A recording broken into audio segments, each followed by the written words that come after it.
El martes en la noche sucedió uno de los acontecimientos más importantes en la campaña electoral en Estados Unidos. La candidata demócrata Kamala Harris y el aspirante republicano Donald Trump protagonizaron duros intercambios mientras discutían sobre los temas que más les preocupan a los estadounidenses, como la economía, la inmigración, el aborto y la política exterior.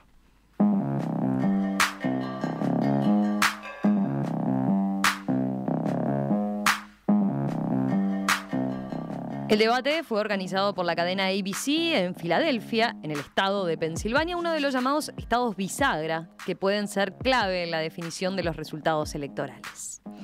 El tenso cara a cara, marcado también por las descalificaciones personales, fue una cita decisiva para convencer a los indecisos, el 8% del electorado. Rape and incest. You should ask. Will she allow abortion in the 8th month, 9th month, 7th month? Come on. Okay, would you do that? Why don't you ask her that question? Why don't you answer the question? Would you because veto? under Roe v. Answer Wade, the question, would you veto? you could do abortions in the 7th month, the 8th month. And one does not have to abandon their faith or deeply held beliefs to agree. La tendencia general entre los analistas, los medios de comunicación y las encuestas rápidas que se divulgaron hasta el momento dan a la vicepresidenta demócrata Kamala Harris como la ganadora. ¿Qué tanto puede influir el debate en la decisión de los electores? ¿Es posible que mueva la aguja en esta campaña? ¿Cómo quedan parados los candidatos en este próximo tramo? Bueno, vamos a conversarlo justamente en los próximos minutos con Eduardo Gamarra, analista político y profesor en el Departamento de Política y Relaciones Internacionales, director del Foro Latino de Opinión Pública de la Universidad Internacional de Florida. Eduardo, ¿qué tal? Buen día, un gusto saludarte nuevamente. Gracias por atendernos. Al contrario, muchas gracias por invitarme nuevamente. Una primera consulta, a ver, a 2 días del debate, antes de adentrarnos quizás en los puntos claves del acontecimiento, pero ¿cuál es la sensación que dejó este enfrentamiento entre Trump y Harris? ¿Se puede afirmar que hay un consenso en que posiciona a Harris, digamos, como la ganadora? Sí, definitivamente yo creo que hay un consenso entre analistas, yo diría los más serios, ¿no? Los que no son partidarios. Y eso pues también lo reflejan las encuestas después del debate.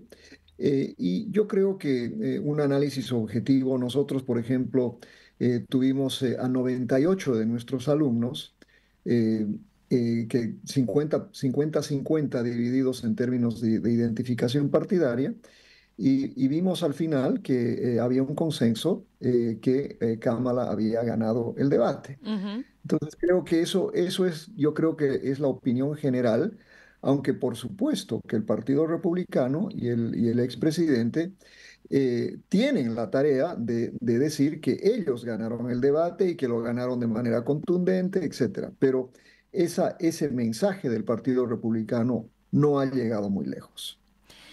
¿Cuáles han sido las reacciones de ambos lados post-debate, digamos, ¿no? Veía alguna crónica llamaba la atención sobre hasta incluso el hecho de que Donald Trump haya salido a una zona donde habitualmente no se va post-debate o los candidatos no van después del debate, lo que podía demostrar ya que ahí acudía quien no había resultado victorioso. Pero en general, ¿cuáles han sido las consideraciones por ejemplo, los republicanos en general, qué han señalado del debate? Bueno, yo creo que el tema más importante, ¿no? Ha sido lo que acá se denomina el fact-checking, ¿no? Que en realidad inclusive salió un informe esta mañana, ¿no? Que dice que el expresidente mintió más de 30 veces en el debate, ¿no? Uh-huh. Cosas que ha venido repitiendo a lo largo y ancho de su campaña, y que a propósito son las mismas cosas que dice desde que se lanzó a la presidencia del año 2016. De manera que Trump fue Trump, no fue nada distinto de lo que ya estamos acostumbrados. Sin embargo, hay un tema en particular que fue, yo creo que la cadena conductora de lo que manifiesta Trump, que es el tema migratorio. y sobre todo una parte del debate donde se habló, por supuesto, sobre que inmigrantes haitianos en un pueblito de Ohio Ujú. estaban supuestamente comiéndose animales domésticos, ¿no? Sí. Que hasta lo ha negado el mismo gobernador del estado. Entonces, Bueno, eh, eso fue, sí. ahí mencionaba lo del fact-checking, que es el chequeo en línea, como creo que nunca se había dado a esta magnitud, ¿no? Con este despliegue. Eh, Sí, pero sabes, ahí ha mm, habido la controversia, obviamente, que cuando terminaron dijeron que en realidad el debate era 3 contra 1, los dos moderadores más Kamala en contra de Donald Trump. Pero también ha habido un consenso, particularmente entre los medios de comunicación, que no van a dejar que los políticos continúen mintiendo sin hacerles el fact-checking instantáneo. ujú. A Kamala no le tuvieron que hacer el fact-checking instantáneo porque según este mismo informe que mencioné hace un momento, que Trump mintió más de 30 veces, Kamala mintió una vez, ¿no? Que en mi opinión, aunque sea una vez es demasiado, pero en todo caso, la impresión entonces es que los moderadores se pasaron el tiempo corrigiéndole A a Donald Donald Trump. Trump y no haciendo nada con Kamala, ¿no? Pero el hecho es que si uno ve el resultado, por ejemplo, la cantidad de minutos que habló Donald Trump versus la cantidad de minutos que habló Kamala, Donald Trump habló por 6 minutos más. Y 6 minutos es muchísimo tiempo. Y yo creo que fue una especie de darle la suficiente soga para que él mismo se metiera en problemas, ¿no? Mm. Sí, yo traía lo del fact-checking porque capaz que acá no lo tenemos tan extendido o tan conocido como herramienta que se utilice con el nivel que se utilizó allí, porque no solamente los presentadores del debate, los periodistas que moderaban en el debate claramente lo estaban haciendo, ¿no? Sino que además cada uno de los medios de comunicación tenía un amplio despliegue para hacer el chequeo en línea. Y claro, en la moderación de ellos fue notorio, ¿no? La cantidad de veces que llamaban y le hacían un llamado de atención. Pero usted, profesor Gamarra, estaba mencionando ese episodio que tanto dio que hablar con sus afirmaciones respecto a que había inmigrantes haitianos que estaban comiéndose en Springfield concretamente animales domésticos. Y ahí es una observación que le hacen, pero quiero dejarlo terminar esa idea y retomar esa idea porque estaba comentando algo a propósito de ese episodio en particular y de lo que había significado para Trump. Sí, mira, no quiero ser extremista en mi análisis, pero lo que está sucediendo, particularmente con el tema de inmigración, es lo que en inglés se denomina scapegoating, es decir, siempre buscar un culpable eh, eh, por todos los problemas que estamos pasando en Estados Unidos. Y el scapegoat en este momento son los inmigrantes. Un poco como, digamos, entre guerras fueron los judíos en Europa. Los judíos se comían ratas, eran los banqueros inescrupulosos, eran bolcheviques, eran todo. Acá esa mezcla, ¿no? Donde se ve todo lo absolutamente negativo y malo está adscrito a la presencia de inmigrantes, sean haitianos o venezolanos. Un momento en el debate donde Donald Trump dijo que si ganaba Kamala, Estados Unidos se iba a convertir en una Venezuela con esteroides, ¿no? Y que Venezuela era un país mucho más seguro porque había exportado a todos sus criminales a Estados Unidos, algo que es absolutamente falso. O sea, la mayoría de los estudios que tenemos, incluyendo los nuestros, es que toda migración, sean los pocos uruguayos que están acá o los pocos, digamos, paraguayos que están acá, siempre van a tener un pequeño grupo que no se porta bien. Ujú. Esa es la naturaleza humana. Eh, pero lo que estamos viendo es esta criminalización de la migración y que se ha convertido en el punto central de la campaña de Donald Trump y lo hace precisamente porque tiene pues una base social que cree exactamente en lo que dice Donald Trump. Sabemos que no es cierto, sabemos que es un invento, se lo ha demostrado de manera fehaciente. Termino con esto, Romina.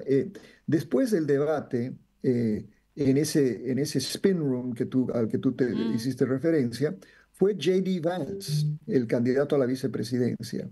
Y en una de las entrevistas, uno de los periodistas le dijo, pero, señor Vance, ya esta tarde se había demostrado de manera muy clara que nadie se está comiendo animales en Springfield. ¿Por qué dice usted eso y por qué continúa sacando los memes?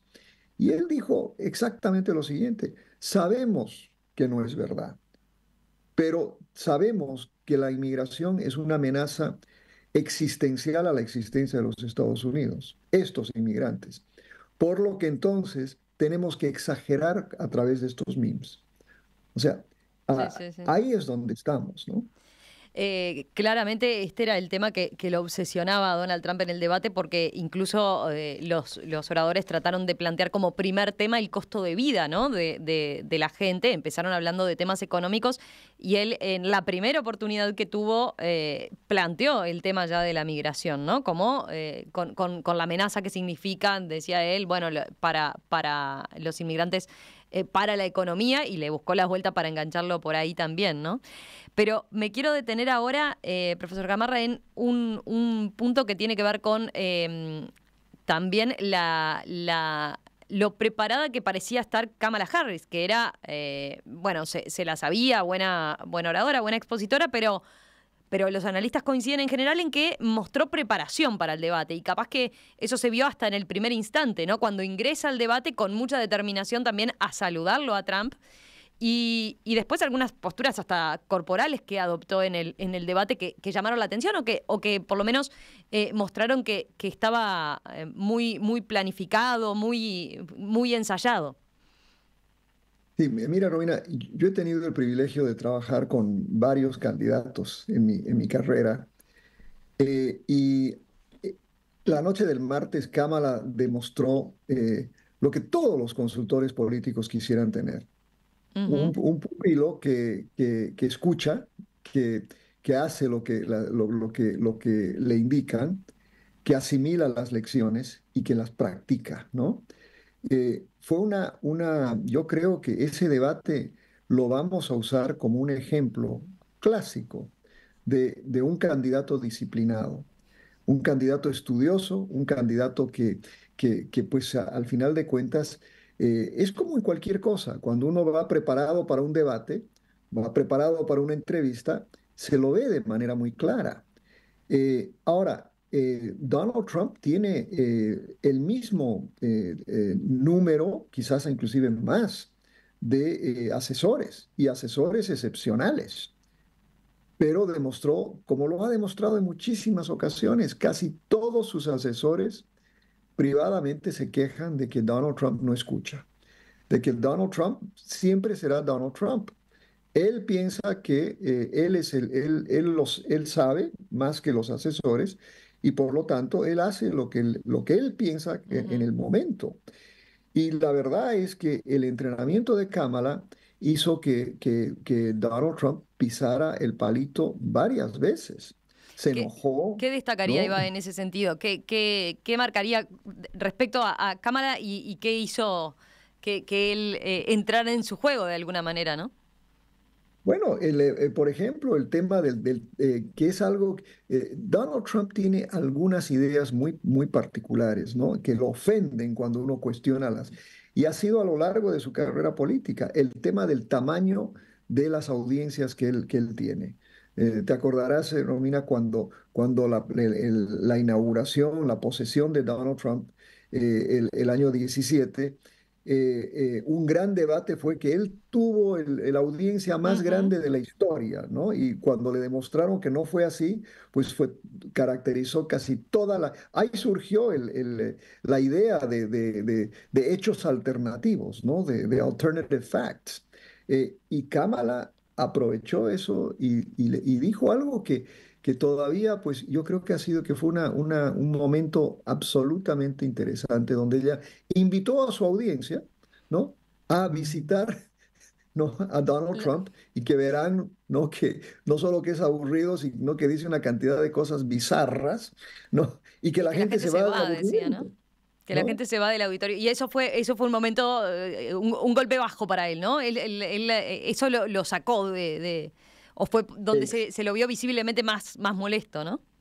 Completamente. Y yo creo que ahí perdió, ¿no? Porque al final de cuentas no volvió a lo que sus asesores le habían dicho, ¿no? Que él tenía que atacar sobre el tema económico y obviamente el tema migratorio siempre iba a estar ahí, pero no logró convencer a nadie que el tema económico pues es el tema central y por el cual la gente debe votar, ¿no? Mm.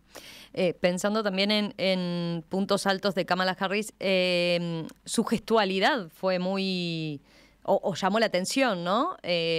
La forma en la que él miraba para la cámara, no la miraba a ella prácticamente, pero ella sí lo miraba a él.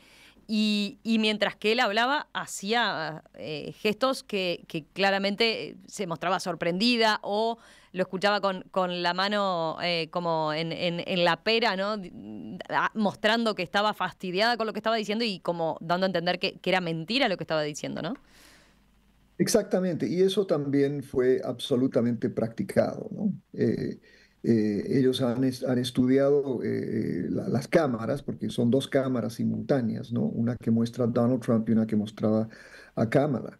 Y las expresiones corporales fueron devastadoras para Donald Trump, ¿no?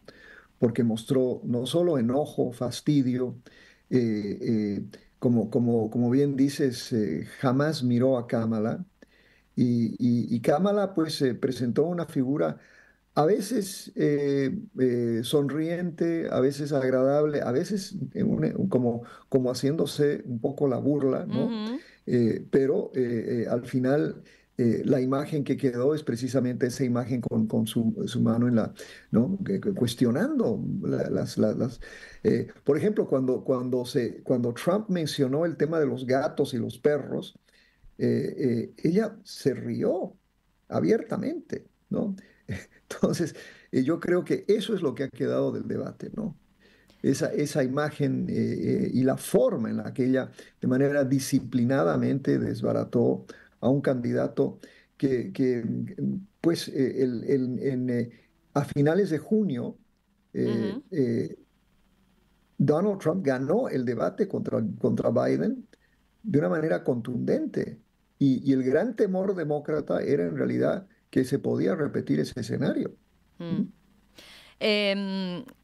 Capaz que a los oyentes les llama la atención. Estamos hablando mucho de las formas, ¿no? Y no de los contenidos en sí, más allá de lo que mencionamos que preocupaba a Donald Trump con el tema migración. Pero capaz que conviene recordar algo que nos ha señalado otras veces usted cuando hemos hablado respecto a el objetivo del debate, ¿no?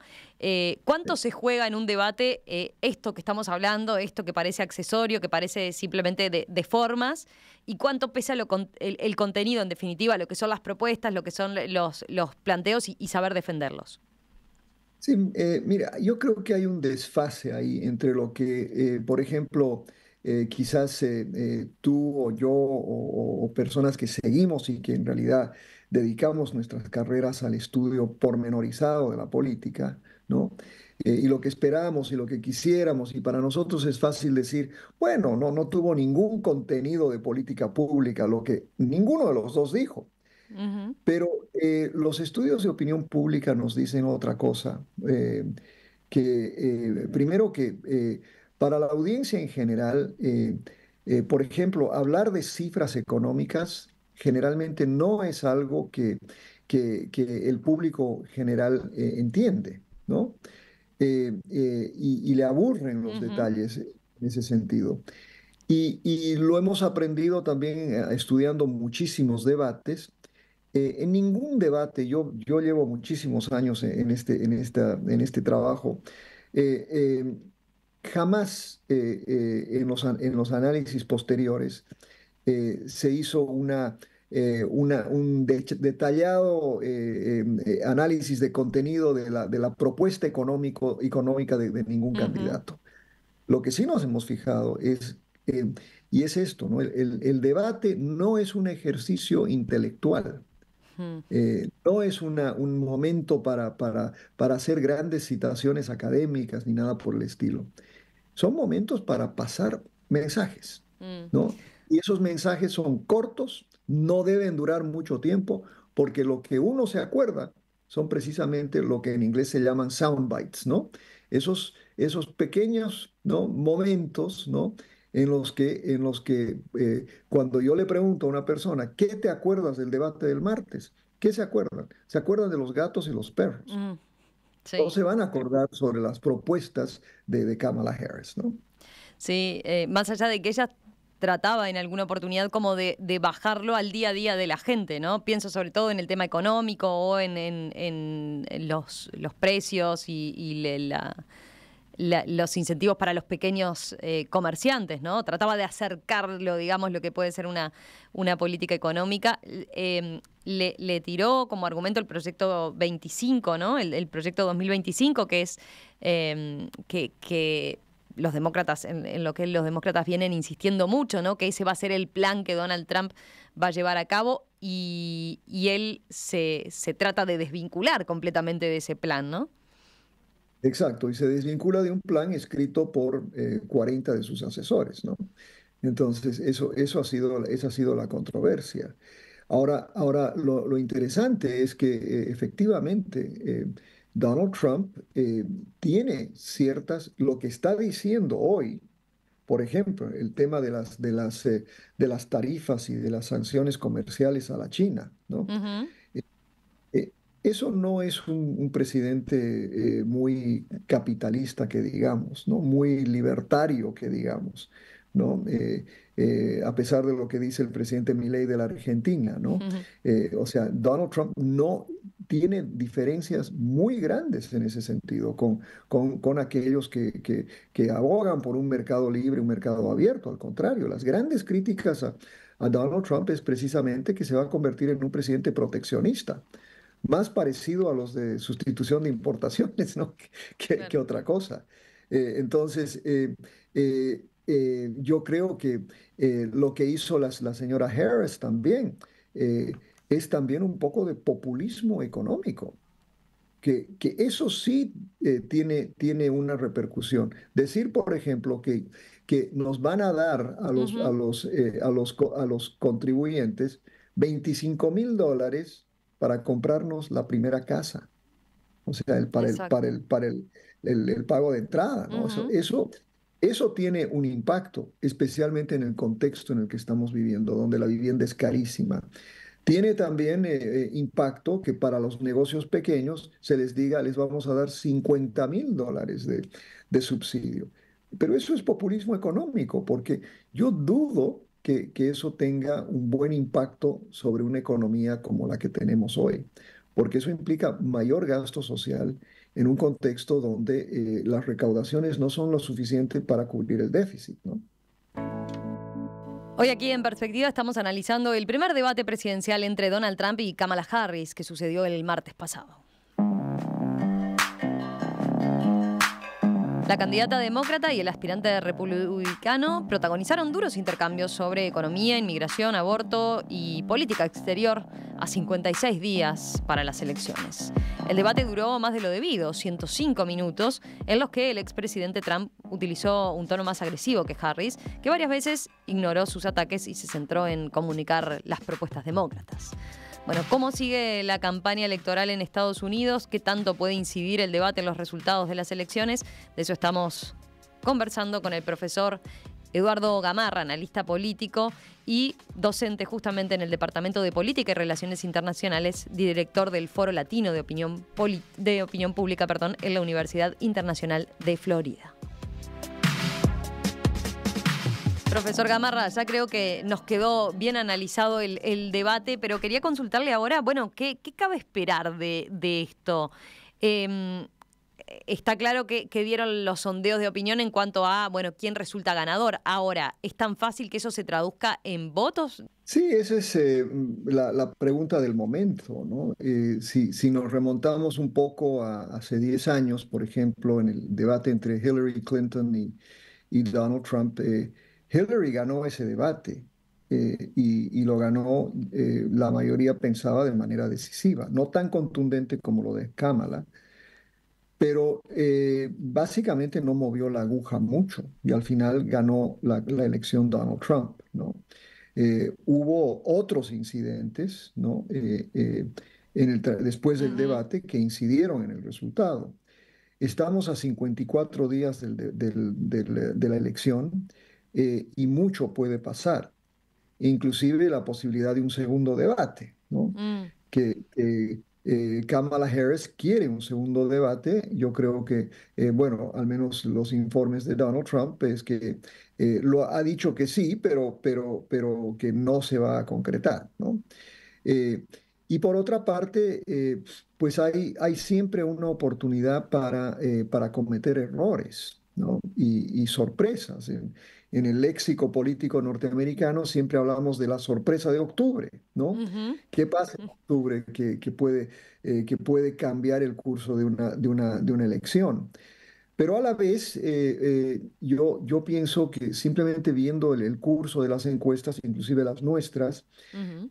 vemos que la elección popular a nivel nacional la ganará Kamala Harris y la ganará por probablemente una diferencia bastante amplia, porque la mayoría de los norteamericanos, al final de cuentas, son demócratas o independientes que hoy tienden hacia el Partido Demócrata. Ujú.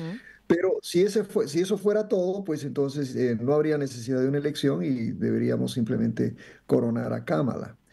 El problema es que el sistema electoral en este país se define y se va a definir probablemente en 7 estados y más probablemente en 3 o 4 estados. En estados como Michigan, Wisconsin, Pensilvania en particular. Hoy casi todos coincidimos que la ruta es a través de Pensilvania. Y en Pensilvania las encuestas están absolutamente empatadas. Ujú. Y veamos, pues, si el hecho de que el debate fue en Pensilvania, en Filadelfia, que veamos si el resultado del debate tiene algún impacto.